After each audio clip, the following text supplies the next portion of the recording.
ওমর রমজানের ওই রোজার শেষে এলো খুশির ঈদ।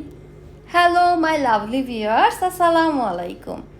সবাইকে জানাচ্ছি ঈদ মুবারক।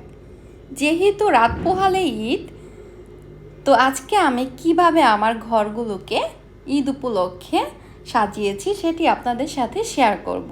আর সাথে থাকছে ঘর গোছানোর জন্য কিছু টিপস অ্যান্ড ট্রিক্স। প্রথমে আমি দেখিয়ে দিচ্ছি আমার ড্রয়িং রুম। ভিউয়ার্স, আমি আমার ড্রয়িং রুমটাকে সাজিয়েছি কিছু ফ্লাওয়ার্স, আর্টিফিশিয়াল ফ্লাওয়ার্স, এবং এখানে রয়েছে কিছু পেলমেট। তো ভিউয়ার্স, আবার এখানে আমি একটি মিরর লাগিয়েছি দেখার সৌন্দর্যের জন্য, আর সাইডে রয়েছে কিছু ফ্লাওয়ার। এই তো গেল আমার ড্রয়িং রুম। এবার আমি আপনাদেরকে দেখিয়ে দিচ্ছি আমার গেস্ট রুম। তো ভিউয়ার্স, আমি মূলত আমার গেস্ট রুমটাকে সাজিয়েছি আর্টিফিশিয়াল ফ্লাওয়ার, দেন হচ্ছে আমি এখানে কিছু অ্যাক্সেসরিজ ইউজ করেছি, সেটা হচ্ছে ঘর সাজানোর জন্য খুব সিম্পলিভাবে কীভাবে সাজানো যায় সেই চেষ্টাটাই কিন্তু আমি এখানে করেছি। আর আরেকটা জিনিস আপনাদেরকে বলে রাখছি, ঘরের সৌন্দর্য কিন্তু বাড়িয়ে তোলে ঘরের চাদর। তো আপনারা যখন চাদর কিনবেন তখন একটু খেয়াল রাখবেন চাদরগুলোতে যাতে অনেক বেশি ফ্লাওয়ার থাকে। আমি বিশেষ করে ফ্লাওয়ার কেন লাইক করি, আমার মনে হয় কি ফ্লাওয়ার মধ্যে থাকলে আমি একটা ফ্লাওয়ারের বাগানে রয়েছি। তো যে জন্যই কিন্তু আমি আমার ঘরগুলোকে ঠিক এভাবেই গুছিয়ে নিই। আর আপনারা আরেকটা জিনিস চেষ্টা করবেন, ঘরগুলো যাতে সবসময় গোছানো থাকে। এটা হচ্ছে আমার একমাত্র কন্যার পড়ার টেবিল, যদিও সে টেবিলে একটু পড়তে বসে না, বেডেই পড়ে। তো ভিউয়ার্স, এটা হচ্ছে গেল আমার গেস্ট রুম। এবার আমি দেখিয়ে দিচ্ছি ডাইনিং রুম। তো ভিউয়ার্স, আমার ডাইনিং রুমের স্পেসটা অনেক কম।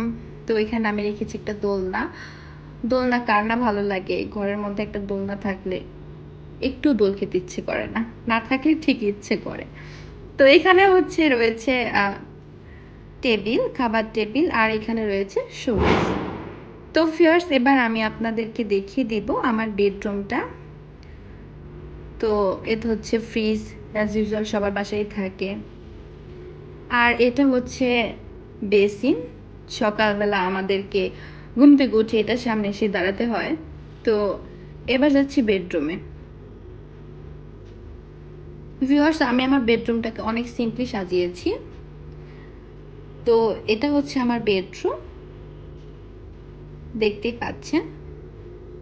আমি কিছু ওয়ালমেট ইউজ করেছি বেডরুমটাকে সাজানোর জন্য, যাতে বেডরুমটাতে অনেকটা বেশি গর্জিয়াস না হলেও মোটামুটি একটা লুক আসে, দেখতে যাতে সুন্দর লাগে। তো আমি যে এই ওয়ালমেটটা লাগিয়েছি, অনেকটা সুন্দর। আর এই হচ্ছে আমার বেড। বেডটাকে গুছিয়ে রাখলে, আমি এক কথায় আপনাদেরকে বলি, ঘরগুলোকে গুছিয়ে রাখলে কিন্তু ঘরের সৌন্দর্যটা অটোমেটিক চেঞ্জ হয়ে যায় এবং ঘরটাকে অনেক বেশি সুন্দর লাগে। এ তো গেল আমার বেডরুম। ও আরেকটা জিনিস আপনাদেরকে বলে রাখছি, এটা হচ্ছে একটা বক্স টাইপের, যেখানে আপনারা অনেক কিছু অ্যাক্সেসরিজ এখানে রাখতে পারবেন। এলোমেলো করে না রেখে এরকম টাইপের কিছু ঘরে থাকলে কি হয়, ঘরের জিনিসগুলো কিন্তু একদম সুন্দরভাবে গোছানো থাকে। ভিউয়ার্স, এবার আমি আপনাদেরকে দেখিয়ে দিচ্ছি আমার কিচেন। যদিও আমার কিচেনটা ততটা সুন্দর না, তো তারপরও দেখিয়ে দিচ্ছি। এই হচ্ছে আমার কিচেন। তো ভিউয়ার্স, আমার ভিডিওটা যদি ভালো লেগে থাকে অবশ্যই আমার ভিডিওটা লাইক দিবেন আর আমার চ্যানেলটিকে সাবস্ক্রাইব করে পাশেই থাকবেন।